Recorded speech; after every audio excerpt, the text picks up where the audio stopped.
قرآن کریم کی سورت تغابن کے بارے میں۔ جی سورت تغابن اس کا جو ہے نزول کے اعتبار سے 108 نمبر ہے اور تدوین کے اعتبار سے 64 ہے، 64 نمبر ہے۔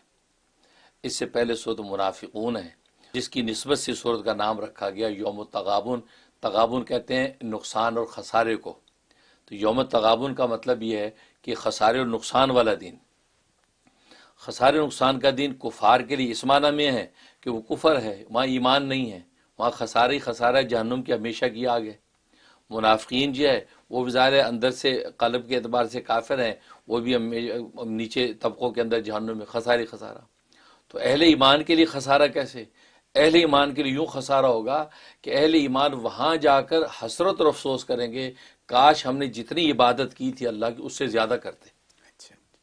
وہاں ان کو یہ حسرت ہوگی اور وہ اس پر کہ دنیا میں ہم نے وقت ضائع کیا، ہم نے زیادہ عبادت نہیں کی، زیادہ اللہ تبارک و تعالیٰ کا ذکر و یاد میں مشغول نہیں رہے، اوقات ضائع کیے، وہ خسارہ اور نقصان ان کو یاد آئے گا۔ اس نسبت سے کہا کہ ان کے لیے بھی یہ یوم التغابن ہے، یعنی خسارے کا دن ہے کہ ان کو حسرت و افسوس ہوگا، کاش ہم اور زیادہ اللہ کی عبادت کرتے۔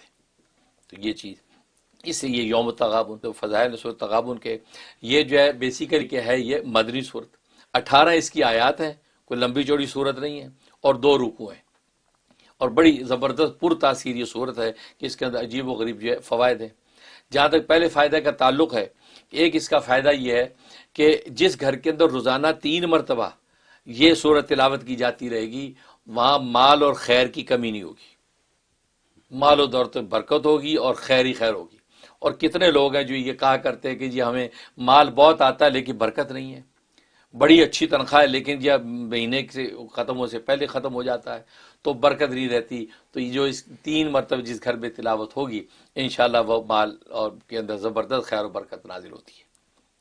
اور دوسرا فائدہ اس کا یہ ہے کہ اگر آپ اپنے گھر کے قیمتی سامان پر، سونا چاندی نقدی زیور یا اور کوئی قیمتی سامان پر 7 مرتبہ پڑھ کے دم کر دیں، کوئی چور اس کے قریب بھی نہیں پھٹک سکتا۔ عجیب اس کے اندر جو ہے وہ فائدہ ہے کہ کوئی چور جو ہے اس پہ ہاتھ بھی نہیں لگا سکے گا، آپ کو سونا مال بالکل محفوظ رہے گا۔ اور عام طور پہ ہمارے گھروں میں ہوتا ہے، شادی بیاہ ہے، مہمان آئے ہوئے ہیں، گیدرنگ ہے، پتہ چلتا ہے کسی کے بندے غائب ہو گئے، کسی کی چوڑی غائب ہو گئی، کیوں اس کے لہٰذا اس وقت یہ پڑھ کے 7 مرتبہ گھر میں ہر چیز پہ دم کر دیں، انشاءاللہ کوئی مائی کا ہاتھ نہیں لگائے گا، اس میں تاثیر۔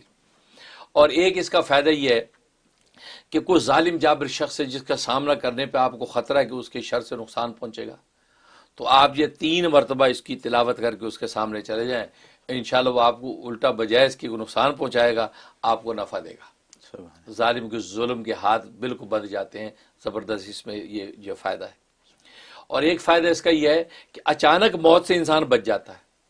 روزانہ 1 مرتبہ کم سے کم یا 3 مرتبہ تلاوت کرنے والے پر اچانک موت طاری نہیں ہوتی، بعض حادثاتی موتیں آ جاتی ہیں، اچانک مرض ایسی آئی تو دیکھتے دیکھتے بندہ چلا گیا، نہیں اچانک موت نہیں آتی، ظاہر آثار ظاہر ہوں گے جس کی وجہ سے انسان کو توبہ کی توفیق ہوتی ہے، وصیتیں کرنے کی توفیق ہوتی ہے۔ اس لیے بیماری کی موت کو پسند کیا گیا ہے کیونکہ بیماری میں انسان آخرت کی طرف متوجہ ہونا شروع ہو جاتا ہے، اچانک جو موت سے انسان محفوظ رہتا ہے۔ تو یہ اگر 3 مرتبہ روز پڑھ کے اپنے سارے گھر کے اہل خانہ بچوں پیاروں کے لیے دم کر دے، دعا کر لیا کرے، انشاءاللہ سب کو اللہ اچانک موت سے محفوظ رکھیں گے۔ یہ اس کے اندر ایک تاثیر۔ اور ایک فائدہ اس کا یہ ہے کہ بیمار ہے کوئی شخص، اگر بیماری بہت زیادہ ہے، مثلا کینسر کا مرض ہو گیا ہے یا ایسی کوئی لا علاج بیماری اس کو لاحق ہو گئی ہے، تو 41 مرتبہ 41 ٹائم پڑھی جائے گی۔ اکیلا آدمی بھی پڑھ سکتا ہے، اکیلا پڑھ کے اس مریض کے بعد تلاوت کیا اور اس کے اوپر دم کر دے، یا اس مریض کے ارد گرد بیٹھ جائیں سب چند لوگ اور میں برابر حصہ تقسیم کر دیں، ٹھیک ہے نا۔ اب یہ چونکہ اس کو 41 مرتبہ پڑھنا ہے سورت کو، لہذا برابر تقسیم ہو جائے گی، ایک کوئی 1 مرتبہ پڑھنا آئے گا، ٹھیک۔ تو اس طریقے سے وہ پڑھنے کے بعد وہ جو مریض کو اوپر دم کر دیں، پانی دم کر کے دے دیں کہ یہ مریض کو پلاتے رہیں۔ ایسی زبردست اس کے اندر جو ہے فضیلت اور قوت رکھی ہے کہ مریض جو ہے جیسا بھی لا علاج ہوگا اللہ تبارک و تعالی جو ہے اس کو جو ہے شفا عطا فرما دیتے ہیں۔ ایک فائدہ اس کا یہ ہے کہ آپ سفر پہ جا رہے ہیں تو 3 مرتبہ پڑھ کے اپنے مال و اسباب پہ دم کر لیں، اپنے آپ پہ دم کر لیں، انشاءاللہ سفر میں کوئی چور اچکا ڈاکو آپ کو نقصان نہیں پہنچا سکتا۔ اور آپ بالکل محفوظ اپنے مقام پر پہنچیں گے اور محفوظ اپنے نفع کے ساتھ واپس گھر لوٹیں گے. یہ سورۃ تغابن کا فائدہ ہے. اور باقی ویسے کہ جو شخص کثرت سے پڑھنے کے اس کا عادی ہو اس کی دعائیں قبول ہونے لگیں گی. کثرت سے مراد ہے کہ کم سے کم 11 مرتبہ روز پڑھے. 11 مرتبہ روز پڑھنا شروع کر دے. مطلب 41 نہیں پڑھ سکتا تو 11 مرتبہ روز پڑھے اور پڑھ کے دعا کرے تو اللہ تبارک و تعالی اس کو اس مقام پہ پہنچا دیں گے، اس کی دعائیں قبول ہونے لگیں گی. اور اس شخص کو یہ تاکید ہے کہ بد دعا نہ کرے کسی کے لیے، اور بد دعا کرنے میں یہ جلدی نہ کرے. ہاں کوئی موذی ہے جس کے بد دعا کرنی ہے، اچھی طرح سوچ سمجھ لے، جانچ پھٹک لے کہ یار یہ واقعی مستقل بد دعا ہے تو بد دعا کرے گا. بد دعا اس کی رد نہیں ہوتی. تو یہ اس کے اندر تاثیر، لہٰذا ایسا شخص بد دعا دینے میں احتیاط کرے. ہاں دعائیں دے کیونکہ قبولیت یہ اس کے دعا کو فوراً نصیب ہو جاتی ہے. سبحان اللہ. یہ فوائد جو سورۃ تغابن کی ہیں اس کے مطابق انشاءاللہ اس کو نفع حاصل ہوتا ہے. سبحان اللہ. حضرت یہ اتنی قیمتی صورت اور اتنی قیمتی اس کے فوائد کہ یہ میں نے سنا اور پڑھا کہیں کہ جی اس کو شروع کرنے سے پہلے پہلی دفعہ آپ کو ہر حالت میں 41 مرتبہ ہی پڑھنی چاہیے. کیا یہ صحیح ہے کہ اگر آپ روز 1 مرتبہ پڑھنا چاہیں لیکن پہلی دفعہ 41 مرتبہ پڑھیں، اس کے بعد پھر آپ بے شک روز 1 مرتبہ پڑھیں، کیونکہ یہ لکھا ہوا آتا ہے کہیں چیزوں ٹھیک ہے. وہ مختلف لوگوں کے مشائخ سلسلہ کے تجربات ہیں جی. اور مختلف سلیقے اور آداب ہیں. کوئی اس پہ عمل کر سکتا کرے، لیکن ایسا کوئی لازم جز نہیں ہے اس کا. ٹھیک ہے.